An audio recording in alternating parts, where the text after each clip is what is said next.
Hey, everyone. Yeah, I want y'all to hear my voice like this. I actually want the clickbait. I'm safe. I'm happy.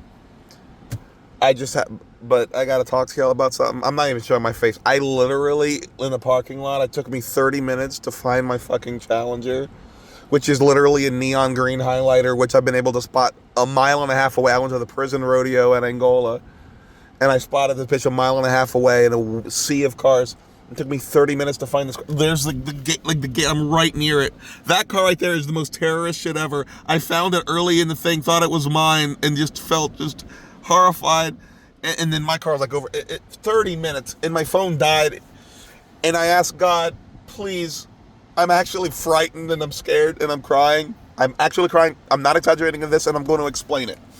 I just had the most extreme moment of my life on a roller coaster or anywhere, and I never want to do it again. It was horrifying. Recommend it to nobody, but let me tell you all about it. Just give me a second. Oh, fucking hell. Anyway, my GoPro was lost. I'm sorry. I was holding my GoPro in my pocket with the stick, and I forgot it was there during my 30 minutes of freaking out in the parking lot. I literally looked like a lost child, a lost puppy, and someone on PCP all at the same time, and I lost my family crying and laughing like the Joker in the movies at the same time. Oh, I'm not exaggerating into this, and I'm going to explain why, okay?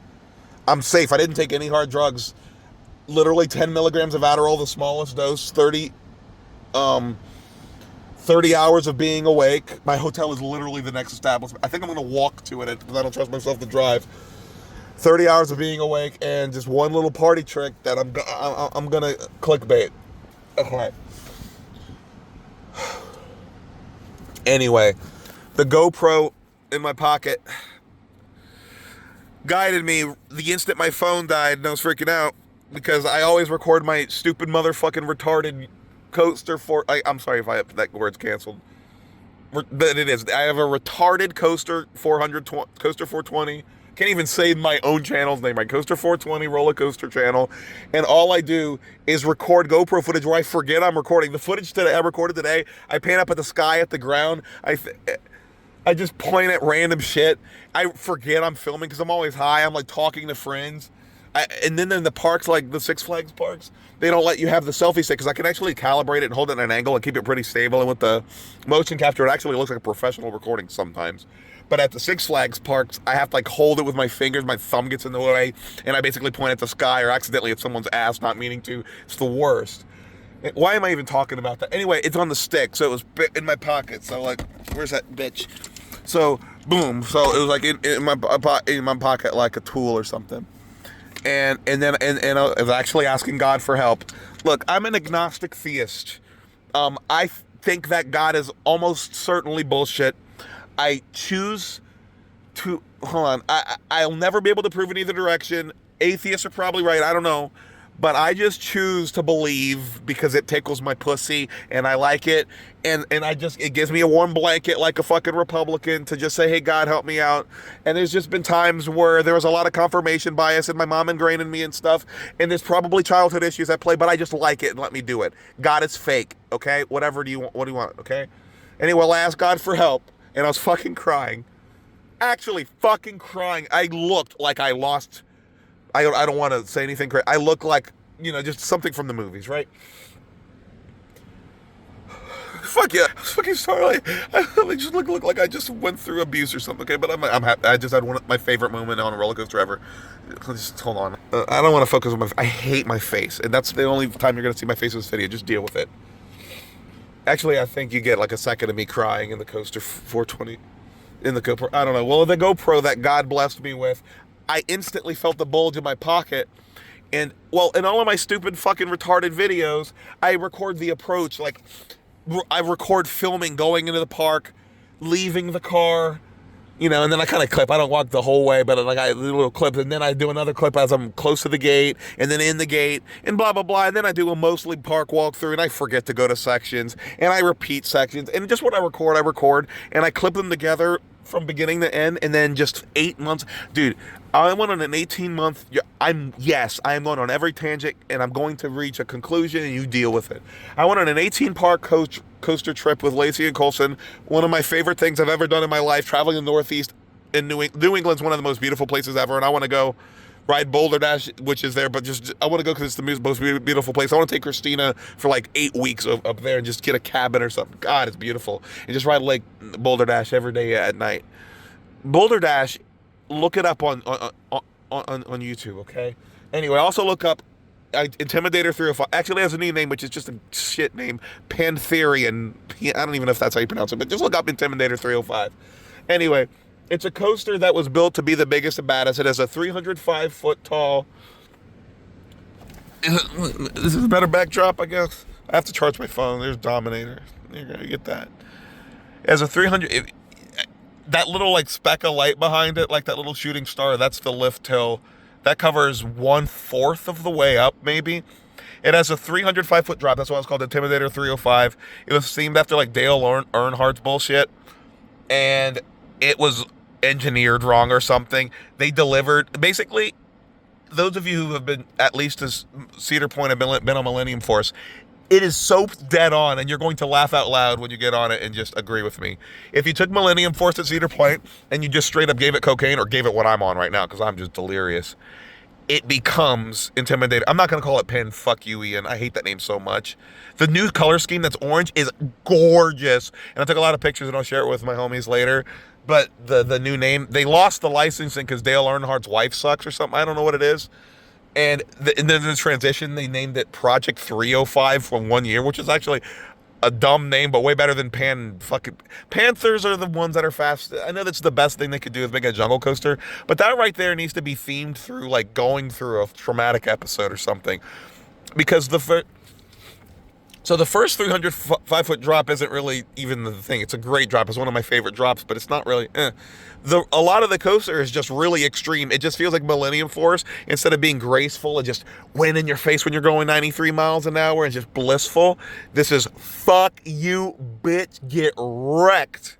As Millennium Force, just like the alternate twin or something. You get on it, you're gonna agree. I swear to God, this thing is notorious for downtime because Intamin, one of my favorite manufacturers, is downtime champions, and they're pretentious sons of bitches who I forget what the fucking shipping people call it, like just to market whatever fucking products or whatever. So basically, a lot of vendors, they'll have spare parts in advance. I want you to listen to every tangent because it makes me feel better and I'm calming down talking. I had a 1 hour long phone call with Chad when I was at the park. I just did 2 laps around the park. Well, happy to talk to my friend about how he's going to go to Holiday World with me, whatever. And now I'm doing my version of that with you now. I am losing my train of thought real quick. I'm clearly talking about Pantherian, right? Or I-305. Anyway, so the first curve, I thought so. It basically drops at 305 feet and then immediately turns right. In the first season, it was so aggressive that it was just making every single person black out, and it was just so extreme. So this is genuinely, those of you who played a lot of Roller Coaster Tycoon, dude, this is so spot on. The opening season would be about them launching it as like a 12.5 ultra extreme intensity. It's too much, and they were like worried about lawsuits and shit. So Intamin, the just to call action manufacturers, who if you need to order a part, it's going to take 2 months because they're going to manufacture it only when you have the problem, and they have to ship from Liechtenstein and then fucking wave their finger and call you a twat or a prat or something, and then ship it the slowest way possible and say you should be lucky we made you the part. Like, that's the kind of shit Intamin's doing. Pretentious fucking twats, especially with that fucking oil money, blood money contract. Falcon's Flight, look up that shit on POV. It is literally blood money, 600-foot drop. Saudi Arabia knows that the petroleum industry is fucked, so they're trying to become a huge tourist destination. But the problem is they abuse women and they're a horrible fucking regime. But so they're just building the most extreme shit ever. They have the tallest, fastest, longest roller coaster in the world with blood money. That's obviously Intamin who got that contract. Basically, anytime around the world that you want to build the most extreme fucking shit, assume like you have like vendors bidding for a fucking product, right? In any industry, let's say you have 12 of them, which is usually how it works with amusement parks. They have like a plot of land, and they ask for all of the different manufacturers to bid what they would do with that, and then they sample them, and then the marketing, and then they ask the customers in surveys and focus groups, and then they just wave their finger. And or if you're Jeffrey Siebert, who's an American coaster enthusiast, a park president of Fiesta Texas like me, I'm kind of talking to you about Jeffrey Siebert now too. God damn it. I'm going to wait to talk about Jeffrey Siebert later. He met me. He was sweeping paths. Noticed my obscure roller coaster shirt, Prowler. Nice shirt, man. Then talked to me and Colton for 30 minutes. I was high out my ass. I didn't realize who I was talking to Colton. It was like, dude, this is the guy who's like the owner of the park, the president of the park. He's now Texas in general, over Texas as fucking well, dude. And he just started talking to us for like 30 minutes while sweeping paths, and it's literally his amusement park. But the reason Six Flags Fiesta Texas is the best Six Flags by far in terms of quality is because he's passionate. Anyway, he hinted that a plot of land, wouldn't it be nice if they put a nice GCI over there for my non-coaster friends? That's one of the wood coaster manufacturers, and a big one, and it would be huge. It would be like the best coaster in Texas probably. And they have a huge plot of land now, and that was years ago. And Colson and I are crossing our fingers. If they build a large-scale GCI, it looks like there'll be tunnels and shit. That'll be that Jeffrey Siebert, some path sweeper, gave us like this fortune cookie while I was stoned out of my shit. But no, he was just a roller coaster enthusiast. Prowler is a GCI. Oh, fuck, I just realized. Dude, I was wearing a GCI t-shirt. That's where he made the... I swear to Christ, I only found that now. This is the reason people do like LSD and shit. It basically defragments your brain. You find new perspectives. I get it. Microdosing, I get it. It's too much for me a lot. Maybe I'll do it again one day. I don't know, whatever. Anyway, back to the roller coaster. So I know that I've been delaying this too long. I got to end this video. So I am calming down. This is cathartic. It really is. So I was awake for 30 hours. I was already on weed all day. I mean, my hotel room's right there. Look, I can walk to it, okay? I'm a safe guy. I was pretty delirious. I was on my 13th lap on this. And my plan was to do like 2 other things, and I didn't. I was so overwhelmed I couldn't. And the blackout moment on the coaster, it's not the beginning of the curve, it's the end of the curve, which surprised me because this had been top bucket list for 5 years, steel coaster, and I thought it was the beginning of the curve that blacked you out. But no, it's the end of the curve going uphill that blacks you out. And I was like, dude, that's really cool. And I was like, that's quirky, And I was geeking out with the guy next to me because, dude, like late at night, like almost everybody in the station there is a roller coaster enthusiast wearing obscure T-shirts from obscure amusement parks. Dude, I try to compete. I was wearing a Zippin' Pippin shirt. Dude, it's a Flex shirt. It's in Green Bay, Wisconsin, in their city park. It costs $1 to ride. It is so annoying to get. It's basically Canada, Wisconsin. So whenever I go to any park, I'm sharing a secret. I shouldn't be doing this, but it's privileged information. I am feeling better, thank God. All I had to do was breathe the whole time too. I'm an idiot. Buddha, help me, Buddhists. Anyway, so I was all crazy and whacked out, and only on 10 milligrams of Adderall. That's it. 10 milligrams. That's it. I mean, I was taking it, like in light doses for the drive to keep me focused and motivated. Driving 15 hours on I was on 6 milligrams. I was breaking them up every like 5 hours, and I just went through 2 audiobooks. I felt amazing. I just cracked my back a couple times, stretched, took a couple shits. I came here feeling amazing. I've been awake since yesterday in New Orleans. This is today in Virginia. I'm by myself. Who does this crazy shit? I actually have friends who do this crazy shit with me sometimes, and those are my favorite people. Y'all know who y'all are. Anyway, so let me get to the cliffhanger. I was halfway on the lift hill, and this guy, we were geeking out, and I asked, can you just give me like some really unhinged advice? Look, I know it's TMI, but I'm high out of my mind. Oh yeah, I'm on Northern Lights gummy, which is something like Christina and I used to knock the fuck out for like a day. It puts us to sleep and shit, and I'm just feeling really good right now. But it fucks you up, and it was like on top of another gummy and Adderall and 30 hours, millimicro hours of being awake. Yo. And he told me halfway up the lift hill of I-305, I'm not calling it Pantherian, I hate that name, of Intimidator 305, hold your breath going into the curve, and it basically induces a blackout every time. And I'm like, that sounds amazing. That sounds unhinged. And it's my last ride of the day. I'll be back on it tomorrow. Let's do something kind of fun. And then I decided, and I realized I was holding my breath since he started uttering that. And I said, fuck it. I really think I thought YOLO, but I didn't utter it because I was holding my breath, right? And I'm such a stupid ass. I'm being vulnerable. I'm having fun doing it. But therapy. I'm considering doing a one-time hire of a therapist to evaluate me for this. This was the most extreme moment of my life, and here's what happened. He tells me to do that. So I start holding my breath halfway up the lift hill. I am very low on oxygen going into the curve. And halfway through the curve, I completely black out. I blacked out I'm going to estimate between 85 and 98% of the ride. That's as close as I can give you. There's no way it's under 80. It's probably closer to 92 to 95. More than it's in there, you know. I'm just trying to play like The Price is Right over under or something. Of the ride, I was blacked out.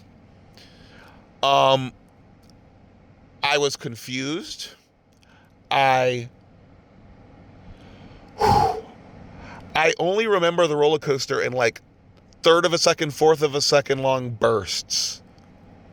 And in between, I genuinely feel like I discussed the topic of 40 full-fledged coaster videos worth of like discussion. I debated myself on 40 topics while on the ride, and then I shut myself up while I could hear myself loudly yapping at myself like I'm on like crack cocaine, like on the Chappelle Show.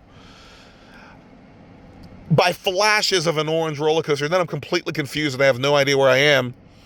And then when we arrive at the station, it takes me 20 seconds to start understanding where I am.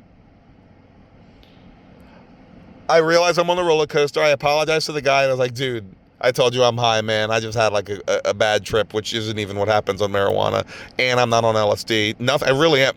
The lowest dosage of Adderall you can take, and lack of sleep, a blackout roller coaster that's over manufactured. They never built a coaster this is the most intense positive G's on a roller coaster in the world.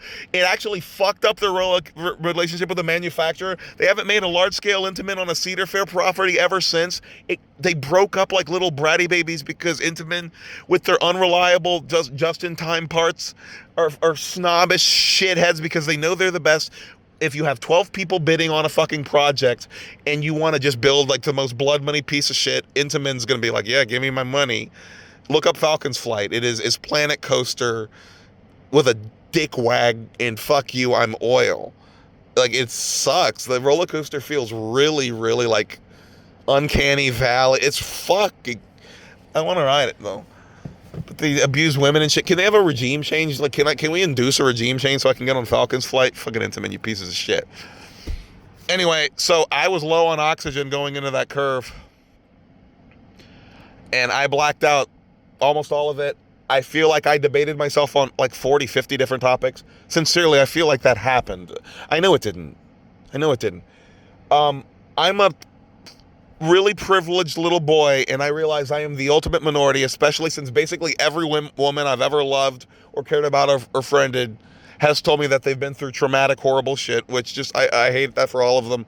I haven't had a relatable experience, so I haven't had PTSD sources.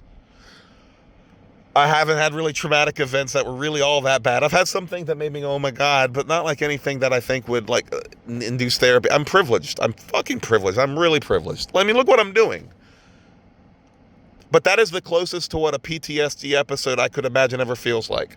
Simultaneously, in my early 20s when I was at LSU, or like I think I was 20, I had easy access to salvia, but it was like the crazy shit. And I was really, really close on the edge of wanting to just buy salvia and just do it once with Michael's supervision. And I just do it fucking once. and then I just don't do it again. Like I did that once with coke with Shannon, my ex roommate, because she was a professional or something. That's rude as fuck. Well, whatever, dude. I'm hanging out with my roommate in my fucking underwear doing coke and being high during COVID. What else are you supposed to do? You can't leave the house. Anyway, wait, I said too much. I don't care. I'm sorry. I'm fucked up. Help. We didn't even do anything. So literally platonic. Stop. Everything's platonic. I love Christina, and I'm waiting for her to call me back because I wanted to hear her emotional. Anyway, this is for her to an extent. Tina, I love you so much, and thank you so much for letting me do all of this. This is so dangerous. Anyway, so I blacked out for most of that. And when I got off, it took me 20, 30 seconds to process where I was. I apologized to the guy for sounding demented. He looked at me like, wow, dude. And I walked circles for minutes. I am literally that character in Roller Coaster Tycoon that's overwhelmed, that walks in circles and sits on a bench.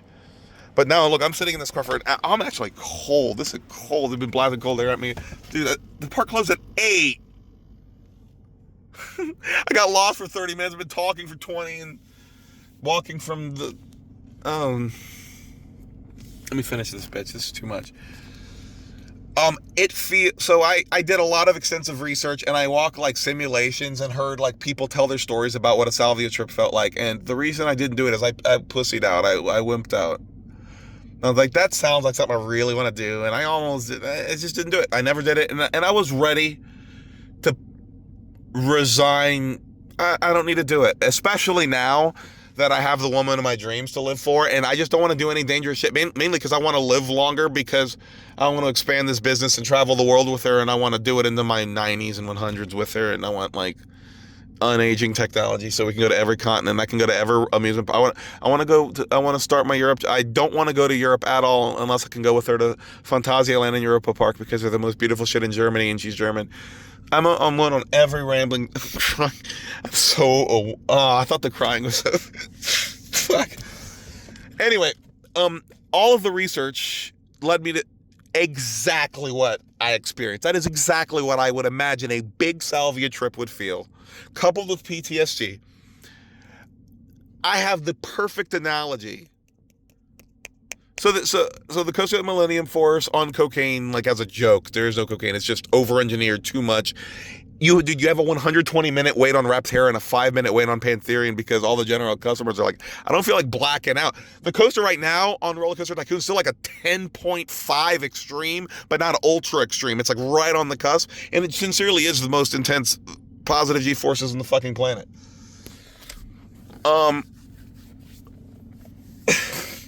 So all of those elements together, the on a coaster like that, that felt great. My neck cracked.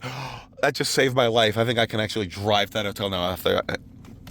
That crack. Oh, I'm feeling amazing now. I feel like I'm on top of the world now, guys.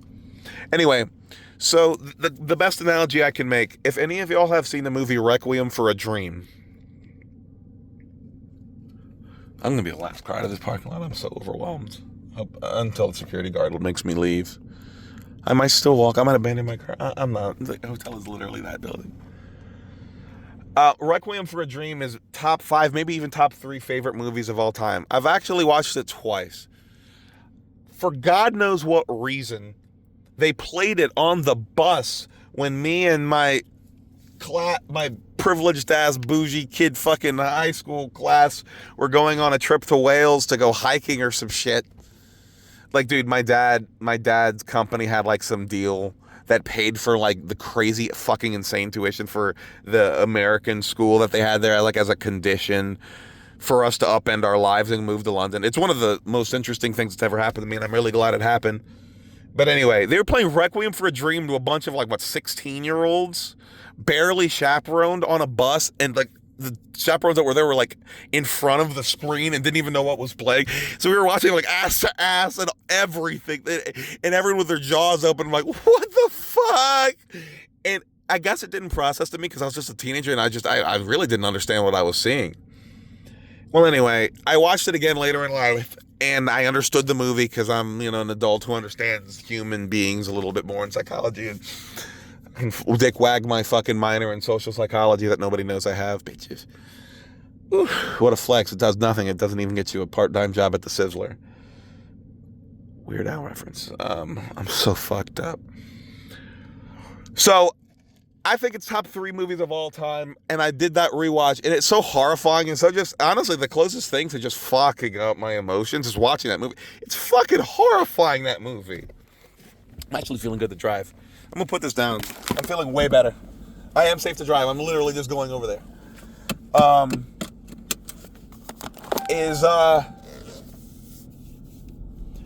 It's so psychologically impactful, and I consider it art how much it fucked me up. But I never want to watch that fucking movie again. That was fucked up.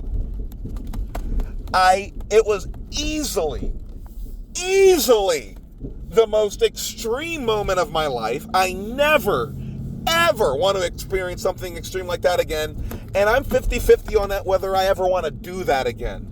I have decided that if I ever do a oxygen-deprived, dangerous ride ever again, one, I have to get Tina's consent, because I don't even know if I'm risking my life here. There's some jackass shit. I don't even know if I'm going to the exit. I hope this guy's taking me to the right place. You know, I think he's actually taking me somewhere weird. I'm turning around. I'm fucked up. You know, there's a group of cars here. I think they're smoking joints. I'm going to park near them until the security breaks them up before me. I'm still fucked up. I'm just parking again. This is crazy. Anyway, that was absolutely no hyperbole, and I'll be really angry with you if any of you accuse me of fucking exaggerating this. Dead serious. God damn it. Hand on a Bible. I'm not doing any kind of on people I care about, so that's fucked up. But please. That was analogous to Requiem for a Dream on how impactful it was on the senses, but just overdrive. It's been an hour and a half since the ride. I'm still kind of shaking. I was in uncontrollable hysterics and crying and lost like a lost puppy. Dude, my car is a fucking lime green Challenger. I've been able to spot it from 1.5 miles away at Angola prison. It's like one of the highlights of my life. I took a picture and zoomed in. It's so funny. I love my car. It's my baby. I've had it for 11 years. I bought it with 20 miles on it. It currently has 190. I put every mile on this. I put 193,026 miles on it, I think. I don't know if I did that. I'm fucked up. I'm fucked. I can't even do basic math. I'm fucked up. Dude, it looks like I'm FaceTiming someone. Dude, I look normal. This rules. I don't like vulnerable shit like this. It's reserved usually for Christina. But I want to share with the world. This is a meaningful. That was the most extreme moment of my life. I never want to do that. Oh, anyway, if I get Tina's consent, it'll either be under one of 4 conditions. It'll be tomorrow, and I'm going to obligate myself to get another night at that hotel on the other side of this parking lot to do it, because I do not trust myself to drive anywhere. It is literally, it's the most extreme thing. I think it's the most extreme adrenaline rush possible on this planet, other than like climbing cranes and risking death and horrible, stupid, fucking idiot shit like that. I'm not joking. I'm fucking joking. Who will be if I get another night and get the hotel there? I guess here's the short list. Here are the people invited. I'm adding one more name. And only if Tina lets me do it, and only if we do the health assessment, and only if we do it together. I invite, only with Tina's consent, Colson, Lacey, Jeremy, Michael, Chad, Fizz if you want in, whatever. I'm ending the list. Okay? I'm ending the list right there. I need to actually trust y'all and have like history with y'all and everything. This is vulnerable for me. That's just extreme. This is like being on like at least a crazy LSD. It didn't feel like LSD. I've been on LSD before. It's one of the only. I haven't done heroin or fentanyl, any of that stupid shit. I've done the ones that you can do once and then you're not. I don't want to ever do that shit again. It's like one time I'm chilling. Coke, MDMA, not really for me. Honestly, Coke kind of feels like bad Adderall. Like Adderall's better, and I like it in the smallest doses. I break up the smallest doses in the smaller pills, and then I just kind of nibble on them like a rat. And it gets me through a 32-hour day doing my favorite thing in the world. It's some good shit. Anyway, I invite y'all I want to sound crazy. That's what this ride did to me. So what you do is you hold your breath starting in the middle of the lift hill of the ride until you black out. And of course you can open your, you can, and I recommend you take if you want, we're going to have a designated driver. Come on, Lyle. I need you to be our designated driver. I love you, man. Please join us. Just be there just as a witness because you're one of my favorite people. You're invited to witness. It's bad. It's dangerous. It's scary. It's I can't stress this enough. That was absolutely horrifying. It was like living a nightmare. I'm still stunned. It was the most extreme moment of my life. And it was absolutely my favorite moment on any steel roller coaster ever. And it made that coaster go, it started my day as my number 12 and it was cemented. It wasn't going anywhere. It was my number 10 roller coaster. The way I rank roller coasters is really emotional and childish. But there's another childish element that I'll tell you about in a second.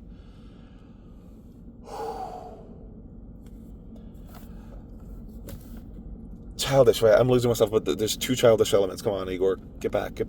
This sucks. I feel so silly right now. Come on. Okay.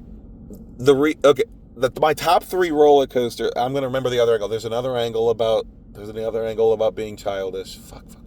What is it? I want to say the other angle of it because it's like emotional and sappy and might make women cry or something. Fuck. Hold on. I know women. That's y'all like storytelling, narratives type of shit. I know how y'all work. Fuck, I'm on every tangent. I feel fucking crazy and stupid. I'm sorry. This is horrible non-entertainment. I need to end it. This is so long. What is a child? Fuck. Oh, yes. Yes, I found it. I feel great. Oh, dude, it's like a cathartic release. Just finding like a sneeze. Whoo. That's not what a cathartic release is. It's, similar shit. And, I only rank top memory per top memory, so I don't care what the conditions are. I've been on Air Force One 199 times. The only ride that matters is my favorite one. It's the one where it was raining sideways in my face and it felt like I was being annihilated by a paintball squad. And nerds know when you have a wet track, it goes a little faster, yo. It was fucked, and it was enthusiasts. And we had a maintenance guy as a ride operator, and every coaster enthusiast was on the train, like wearing obscure shirts. James was on his like 22,000th ride. The dude lives down the street. Crazy shit. And he was like, let's see how many laps we can send. Dude, I got 28 laps in 2 fucking hours. I'm going on every tangent. And they normally send 5-minute dispatches to have less wear and tear because nobody goes to this horrifically shitty park that has a Roller Coaster Tycoon drop infinite money glitch best coaster in the southern United States in its fucking parking lot. Literally hit save and then went to eat dinner without doing anything else. That is what this is. It is Roller Coaster Tycoon. I'll tell you, the 3 Roller Coaster Tycoon coasters are this, Hades 360 at Mount Olympics, and that other bit. And Lost Coaster, that one too. Top 25 ho. Only for me. I'm the only person on the planet. Number 22 out of 470. Lost Coaster, my baby. Tina bought me a Lost Coaster shirt, the only one that exists. And I'm going to wear it out of Hollywood Nights and cry probably because I'm a fucking idiot. Anyway, so I only rank top memory versus top memory on attractions. And I don't care how it gets there. I only rank them by how much they make me happy. Whether it's the people I'm with, the weather, the jankiness making me laugh at how horrible it is. Dude, my number 50 roller coaster, Castles and Coasters Desert Storm at Castles and Coasters in Phoenix, Arizona is badly engineered and you can leave with the restraints basically completely up. Solicit me for the picture. There's a picture Colson took of me with the restraints up. I thought they were like kind of, no, they're up. I could have jumped and killed myself. And anyway, those almost killed myself rides where they have like like an engineering mistake kink in the vertical hill that it feels like you're gonna die. It feels like you're gonna be yeeted to the left on a vertical hill on a weird, obscure, defunct manufacturer in a place next to a Walmart in like downtown Phoenix. Crazy. And I was high and tired just like this with one of my favorite people going to each other's weddings and shit. Fucking, and we just happened to meet on Switchback. That's another topic. There's too many topics. I love this hobby. It's my favorite hobby. Anyway, God, what was I talking about? Okay, so top memory. So that's why Switchback is in my top 25. It's made my Gravity Group, my favorite manufacturer who made Holiday World Voyage, my favorite roller coaster. God, I could talk about Holiday World Voyage. No, I'll talk about Hollywood Nights later when I actually go to it this year. I'm going to save that TED shit talk for then, okay? Anyway. That 12 to 10 and the Requiem for a Dream ride I just had, dude, it's more than a Requiem for a Dream. That was the most emotionally intense moment I've ever experienced, and nothing even comes close. I recommend it to nobody. It's dangerous, and you're actually a fucking idiot if you do it. This isn't, hello, I'm Johnny Knoxville, welcome to Jackass. This is like probably dangerous, and I need to ask ChatGPT fucking hallucinating AI I'm so high, it's stupid shit.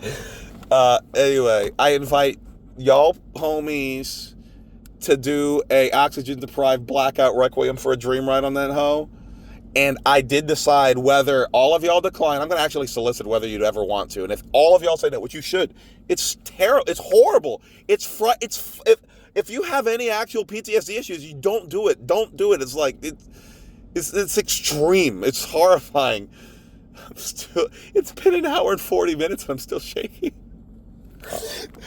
It was my favorite moment on any steel coaster ever, and why wouldn't that be number one, right? Because like I'm the kind of crazy hoe where like this is it. It will be forever my favorite steel coaster moment, and strike me dead if anything made in the year 2070 compares. But the only reason that the top three coasters are going to remain Voyage, Boulder Dash, and Hades 360 is because as a boy in Roller Coaster Tycoon, I always built insane degenerate wood coasters through the woods as like enthusiast shit, and those exist in real life at Holiday World Mount Olympus. Holiday World Mount Olympus. And fucking lake compounds, and they make me happy. I'm getting the fuck out of here. I'm going to my hotel.